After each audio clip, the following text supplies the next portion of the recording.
चलिए friends, practical पे move करते हैं और यहाँ पर है आपके सामने पहला क्वेश्चन।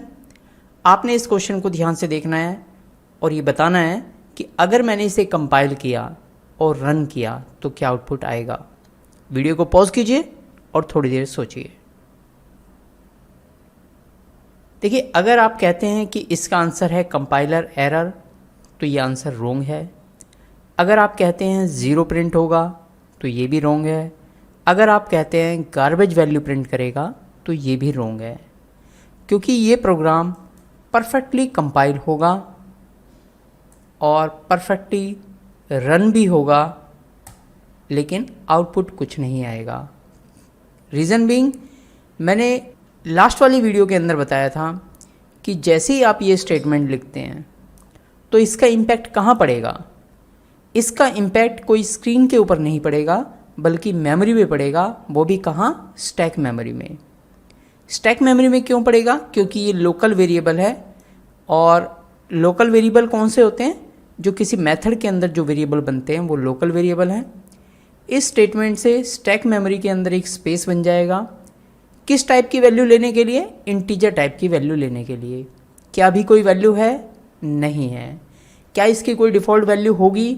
नहीं होगी, क्योंकि लोकल वेरिएबल की कोई डिफ़ॉल्ट वैल्यू नहीं होती। ठीक है, तो क्योंकि हमने वेरिएबल तो बनाया लेकिन इसे प्रिंट नहीं कराया, तो प्रिंट नहीं कराया तो आउटपुट भी नहीं आएगा। लेकिन अगर प्रिंट कराया होता तो क्या आउटपुट आता? ये मेरा नेक्स्ट क्वेश्चन है। यानी अगर मैं इस स्टेटमेंट को चेंज कर दूं और यहाँ पे लिख दूं system.out.println, इसे सेव कर दें। अब अगर मैंने इस प्रोग्राम को कंपाइल किया और रन किया तो क्या आउटपुट आएगा? थोड़ी देर वीडियो को पॉज कीजिए, सोचिए और आंसर दीजिए। देखिए, अगर आप कहते हैं ज़ीरो तो रॉन्ग आंसर है। अगर कहते हैं गार्बेज वैल्यू तो भी रॉन्ग आंसर है। अगर आप कहते हैं ब्लैंक तो भी रॉन्ग आंसर है। ये परफेक्टली कंपाइल नहीं होगा। कंपाइल करते वक्त ही ये एरर दे देगा कि a variable might not have been initialize, यानी ए वेरिएबल को इनिशियलाइज नहीं किया गया है। तो अगर इसके अंदर कोई वैल्यू ही नहीं है तो मैं क्या प्रिंट करूँगा? करके देखिए। चलिए इसे कंपाइल करते हैं। ये देखिए, variable a might not have been initialize. ठीक है, तो क्या करें? मान लीजिए मैंने यहाँ पर लिख दिया a = 5, तो इस स्टेटमेंट से क्या होगा देख लेते हैं। देखिए, मैंने बताया था इंट a से सिर्फ स्पेस बनेगा। जैसे ही मैंने लिखा a = 5, यानी 5 किसे असाइन हो गया? इस a को असाइन हो गया। इसका फ़र्क कहाँ पड़ेगा? इसका इम्पैक्ट कहाँ पड़ेगा? स्क्रीन पर या मेमोरी पर? स्क्रीन पर इसका कोई इम्पैक्ट नहीं पड़ेगा। कहाँ पड़ेगा? मेमोरी में। यानी मेमोरी में a की वैल्यू 5 हो जाएगी, तो जो मेमोरी बनी होगी स्टैक मेमोरी, उसके अंदर 5 जा चुका होगा। इस लाइन के बाद अगर आप a को प्रिंट करोगे तो क्योंकि a में 5 है तो ये 5 ही प्रिंट करेगा। एक बार अपने प्रोग्राम को कंपाइल करके रन करके देख लेते हैं। हमने सेव किया, कंपाइल किया और अब इसे रन करते हैं। आउटपुट आना चाहिए 5। ये देखिए, ठीक है। चलिए नेक्स्ट क्वेश्चन पे मूव करते हैं। नेक्स्ट क्वेश्चन आपकी स्क्रीन पर मैंने अपने प्रोग्राम को मॉडिफाई कर दिया है। आपने वीडियो को पॉज करना है और बताना है कि इसका आउटपुट क्या आएगा। वीडियो को पॉज कीजिए और आउटपुट नोट कीजिए। अगर आप कहते हैं इसका आउटपुट आएगा 6 और 7, तो मैं बता दूं ये रॉन्ग आंसर है। क्यों रॉन्ग आंसर है देख लेते हैं। देखिए, इस स्टेटमेंट से क्या होगा? मेमोरी में एक वेरिएबल बनेगा a, जो किस टाइप की वैल्यू लेगा? इंटीजर टाइप की वैल्यू लेगा। इस स्टेटमेंट से क्या होगा? एक वेरिएबल बनेगा b, जो किस टाइप की वैल्यू लेगा? इंटीजर नहीं, इंटीजर एरे लेगा। ठीक है, अब a में आपने 5 असाइन किया, चल जाएगा, क्योंकि a इंटीजर टाइप का ही है, इंटीजर टाइप की वैल्यू ले लेगा। यहाँ पर भी आपने a की वैल्यू कितनी थी? 5 + 1 6 a को असाइन कर दी, हो जाएगा, क्योंकि a इंटीजर टाइप की वैल्यू ले सकता है। प्रिंट करेंगे, प्रिंट भी कर देगा। लेकिन जैसे ही ये statement b equal to 7 compiler देखता है, ठीक है, तो यहाँ पर देखिए b किस टाइप की वैल्यू लेने के लिए बना है? क्या b इंटीजर टाइप की वैल्यू लेने के लिए बना है? Answer is no. b integer लेने के लिए नहीं बना, इंटीजर एरे लेने के लिए बना है। तो क्या 7 इंटीजर एरे है? नहीं है। तो इसका मतलब कंपाइलर इसी लाइन पर एरर दे देगा, रन होने की बात ही ख़त्म हो गई। यानी ये प्रोग्राम कंपाइल टाइम पर ही एरर दे देगा, रन नहीं होगा। किस लाइन पर एरर देगा? इस लाइन पर एरर देगा। एक बार सेव कर लेते हैं और इस प्रोग्राम को कंपाइल करके देखते हैं। पहले स्क्रीन क्लियर कर लेता हूँ मैं। अब कंपाइल किया मैंने, ये देखिए इनकम्पैटिबल टाइप क्या बता रहा है? Incompatible type, int can not be converted to int square bracket. ये कह रहा है ये जो इंटीजर है इसे मैं इंटीजर स्क्वायर ब्रैकेट वाले वेरिएबल में असाइन नहीं कर सकता, क्योंकि b क्या है? b का टाइप है इंट स्क्वायर ब्रैकेट, जबकि 7 किस टाइप का है? इंटीजर टाइप का। तो ये वही कह रहा है कि integer can not be converted to int square bracket, यानी इंटीजर एरे में ये कन्वर्ट नहीं हो सकता। क्लियर? अब तो b को इंटीजर नहीं असाइन होगा, इंटीजर एरे असाइन होगा, ये बात क्लियर हो गई। अब इंटीजर एरे बनता कैसे है? इंटीजर एरे बनेगा इस तरीके से, न्यू इंट, और कितने साइज़ का एरे बनाना है वो आप इसे बता दीजिए, जैसे मैंने बता दिया 4, ठीक है। अब इस स्टेटमेंट से क्या हुआ होगा? तो इस स्टेटमेंट से इस तरीके से हीप मेमोरी के अंदर एक एरे बना होगा, क्योंकि जो भी चीज़ न्यू से क्रिएट होंगी वो कहाँ जाएंगी? हीप मेमोरी के अंदर जाती है, ये हमने पढ़ा था। तो ये एरे बनेगा हीप मेमोरी के अंदर, ठीक है। और कितने साइज़ का बनेगा? ये 4 साइज़ का बनेगा। हर एक पोजीशन पर डिफ़ॉल्ट वैल्यू 0 0 पड़ी होगी। क्यों? क्योंकि इंटीजर टाइप का एरे था, ठीक है। इंडेक्स पोजीशन होगी 0 1 2 3, जितना भी साइज़ होता है उससे एक कम तक जाता है, ये भी हमने देखा था। इस एरे का एक बिट पैटर्न भी होगा। अगर आप इसे किसी वेरिएबल में असाइन करेंगे तो ये बिट पैटर्न जा करके इसे असाइन हो जाता है। फिर इसकी हेल्प से आप इसमें से किसी भी पोजीशन पर इंटीजर वैल्यू स्टोर करा सकते हैं या वैल्यू को गेट कर सकते हैं, ठीक है। वापस क्वेश्चन पे चलते हैं। तो इसका मतलब इससे एक एरे बन गया होगा जिसका बिट पैटर्न b में आ गया होगा। तो हम b को डायरेक्ट प्रिंट नहीं कराएंगे, बल्कि किसी पोजीशन से वैल्यू प्रिंट कराएंगे। मान लीजिए मैंने ले दिया 1, अभी b की 1 पोजीशन पे क्या पड़ा होगा? 0 पड़ा होगा। तो अगर मैंने इस प्रोग्राम को रन किया, इन स्टेटमेंट को भी हटा देते हैं इजी रखने के लिए, ठीक है, इसे भी हटा देता हूँ मैं। तो अगर मैंने अभी इसे रन किया तो क्या प्रिंट करेगा? ये 0 प्रिंट करेगा, क्योंकि b की 1 पोजीशन पर अभी 0 होगा। कंपाइल करते हैं और रन करते हैं, ये देखिए, ठीक है। लेकिन अगर मैंने b की 1 पोजीशन पर मान लीजिए असाइन कर दिया 88, अब क्या प्रिंट करेगा? क्योंकि b की 1 पोजीशन पर 88 जा चुका है, तो अब ये 88 ही प्रिंट करेगा, ठीक है।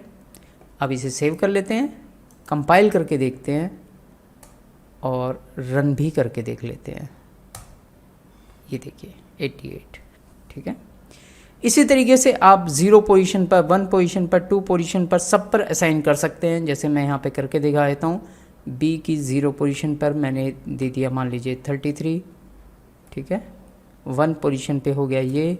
b की 2 पोजीशन पर मैंने दे दिया 66 और b की 3rd पोजीशन पर मैंने दे दिया 11, ठीक है। अब जो भी वैल्यू आप प्रिंट कराना चाहते हैं यहाँ से प्रिंट करा सकते हैं, ठीक है। अब देखिए यहाँ पर आप एक काम और भी कर सकते हैं। मान लीजिए आप डायरेक्ट प्रिंट नहीं कराना चाहते, आप चाहते हैं कि इंट c में पहले मैं b की 2 पोजीशन की वैल्यू लूँ। अब बताइए b की 2 में क्या पड़ा होगा? b की 2 में पड़ा होगा 66, तो 66 आकर के c में स्टोर होगा। आप चाहें तो अब c को प्रिंट कराएं या b का 2 प्रिंट कराएं, मैं दोनों तरीके से मैं प्रिंट करके दिखा देता हूँ। मैंने यहाँ पर दे दिया b का 2। अब चाहे c को प्रिंट करोगे तो भी 66 ही आएगा और b की 2 पोजीशन पर भी 66 है, तो ये 66 एंड 66 इस तरीके से प्रिंट करेगा। सेव कर देते हैं और इसे कंपाइल करते हैं और रन करते हैं। ये देखिए, ठीक है। अब एक एक्सपेरिमेंट और करते हैं। मान लीजिए मैं b की 2 पोजीशन पर मैंने क्या किया, b का 0 प्लस b का